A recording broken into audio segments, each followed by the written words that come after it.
যোৱাকালি ৰাতি মানে আজি ৰাতিপুৱা আৰু 2:30 মান বজাত আমাৰ গড়চুক থানাৰ ওচি ইন্সপেক্টৰ ময়ূৰজিৎ গগৈ তেখেতলৈ এটা ইনফৰমেশ্যন আহিলে যে বৰাগাঁও অঞ্চলৰ মানুহখিনিৰ মাজত এটা ভিডিঅ' চাৰ্কুলেট হৈ আছে হোৱাটছএপৰ যোগেদিয়ে যোন ভিডিঅ'টোত মানুহ এগৰাকীক মানে দলবদ্ধ ধৰ্ষণ কৰি থকা দেখা পোৱা গৈছে মানে প্ৰায় 8-9জন মান মানুহ আৰু এগৰাকী মহিলা আৰু তেওঁৰ লগত মানে গাত কাপোৰ কানি নাই আৰু মানে সেই আৰু ভায়োলেন্টলি তেওঁৰ লগত সেক্সুৱেল এছল্ট চলি আছে তেনেকুৱা এটা ভিডিঅ' চাৰ্কুলেট হ'ল আৰু সেইটো আমাৰ ওচিৰ হাতত আহি পৰিলে তেতিয়া ইমিডিয়েটলি আমাৰ গড়চুক থানাৰ টীমে ভিডিঅ'টো পাই তাত বহুত কেইজন ল'ৰাৰ মুখকেইখনো ওলাই আছিলে তেতিয়া ইমিডিয়েটলি আমাৰ টীম ৰাতি 3-3:30 বজাতে বৰাগাঁও অঞ্চললৈ গৈ পেলাই অলপমান এনকুৱাৰী আৰম্ভ কৰিলে আৰু আইডেণ্টিটি দুজনমান মানুহৰ ওলালে তেতিয়াই 2-3জন মানুহ ধৰিলে আৰু তাৰ পিছত অপাৰেশ্যন চলাই গুৱাহাটীৰ বিভিন্ন ঠাইত মোষ্টলি জালুকবাৰী গড়চুক আৰু এজন মানুহ নুনমাটি এই তিনিটা জেগাৰ পৰা আমি ইতিমধ্যে 7জন মানুহ ধৰিবলৈ সক্ষম হৈছো আৰু এই 7জন মানুহ সেই ঘটনাস্থলীত আছিলে আৰু প্ৰিলিমিনাৰী এনকুৱাৰীত যোনটো বস্তু আমি গম পাইছো যে ঘটনাটো সংঘটিত হৈছিলে 17 নৱেম্বৰ সেই সময়ত ৰাস মহোৎসৱ চলি আছিলে আৰু এই গোটেইকেইটা ল'ৰা মানে ৰাস চাবলৈ আহিছিলে ওচৰতে থাকে বৰাগাঁও অঞ্চলৰে ল'ৰা তো তাহাঁতি ৰাস চাই থকাৰ সময়তে নিজৰাপাৰ বৰাগাঁও অঞ্চল ওচৰত আছে নিজৰাপাৰ বুলি জেগা এটা তাতে দুৰ্গা মন্দিৰ এটা আছে অলপ পাহাৰৰ ওপৰত দুৰ্গা মন্দিৰটোৰ ওচৰলৈ গৈছিলে কিছুমানে মদ খাবলৈ গৈছিলে কিছুমানে কিবা ড্ৰাগছ খাবলৈ যোৱা বুলি কৈছিলে আৰু লগতে এজন ল'ৰাই মহিলা এগৰাকীক লৈ আহিছিলে তালে আৰু গোটেইকেইজনে মিলি পেলাই মহিলাগৰাকীৰ লগত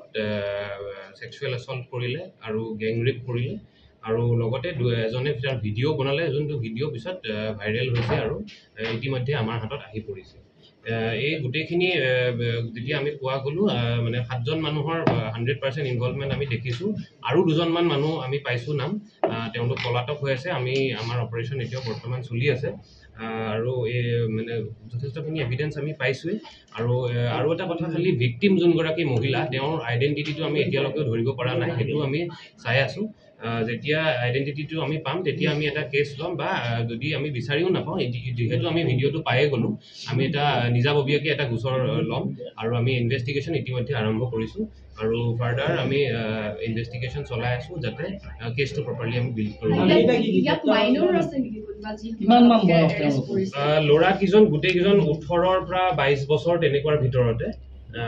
সবতছে সৰু ল'ৰাজন 18 বছৰ আৰু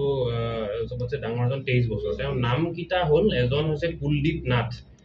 এজন বিজয় ৰাভা তাৰপিছত পিংকু দাস গগন দাস সৌৰভ বড়ো মৃণাল ৰাভা আৰু দীপাংকৰ মুখীয়া এই গোটেইকেইজনে জালুকবাৰী তেতেলীয়া আৰু বৰাগাঁও এইখিনি অঞ্চলতে বসবাস কৰে আৰু বিভিন্ন ধৰণৰ কাম কৰে যাতে কোনোবাই কৈছে তেওঁলোকে ৰাস্তাৰ PWDৰ লেবাৰ কাম কৰে কোনোবাই ডেলিভাৰী বয় তেনেকুৱা টাইপৰ কাম কৰা ল'ৰা মূল মাষ্টাৰমাইণ্ড হিচাপে কোন আছিলে মাষ্টাৰমাইণ্ড হিচাপত মানে যোনে মানে সেক্সুৱেল হেৰাছমেণ্ট সেক্সুৱেল এছল্ট কৰা বুলি কৈছে মানে যোনটো আমাৰ পেনিট্ৰেটিভ সেক্সুৱেল এছল্ট যোনে কৰিছে সেক্সুৱেল ইণ্টাৰকোৰ্চ যোনে কৰিছে তাৰে 3জনৰ নাম আমি পাইছোঁ তাৰে এজন আমাৰ হাতত আছে আৰু 2জন আমি আইডেণ্টিফাই কৰিছোঁ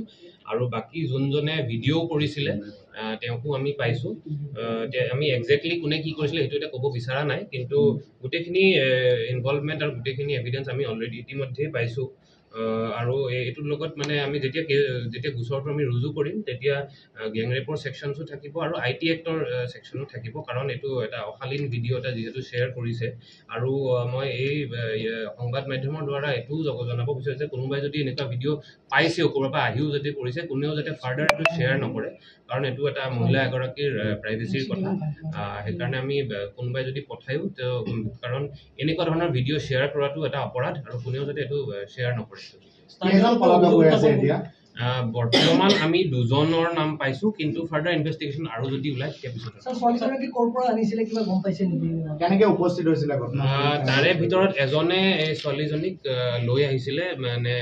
এইটো অঞ্চলতে বৰাগাঁও জালুকবাৰী এইটো অঞ্চলতে থকা বুলি আমি গম পাইছোঁ ইতিমধ্যে আমি সেইকাৰণে লোকেলি অলপ এনকুৱাৰী কৰি আছোঁ তেওঁ ছোৱালী মহিলাগৰাকী এইখিনিতে থাকে কিন্তু এক্সেক্টলি ক'ত থাকে নাজানো কিন্তু মানুহে দেখা পাই থাকে আৰু মানে কেনেকৈ আনিছিলে তালে তেওঁলোকে মানে মানে কনসেনচুৱেলি আহিছিলে একেলগে ফুৰিব অহাৰ নিচিনাকৈ আহিছিলে যিহেতু কৈছোঁ ৰাস চলি আছিলে ৰাস চাম বুলি লগত লৈ আহিছিলে